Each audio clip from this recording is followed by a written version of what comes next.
on the adventures of Sister Pearl. And this is another update in our new member of the family, our baby Parrotlet. She's adjusting to the family really great. And this is just a fun video with a little bit of an information. And we just wanted to ask you, let's ask you this silly question.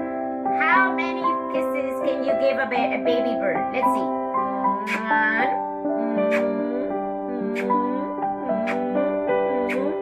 How many was that, Pearl? 5? 10? Pearl says 10. Okay, seriously, guys.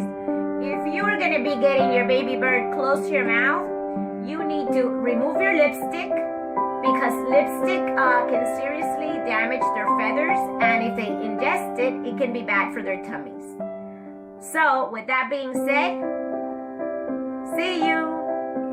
Don't forget to subscribe and like.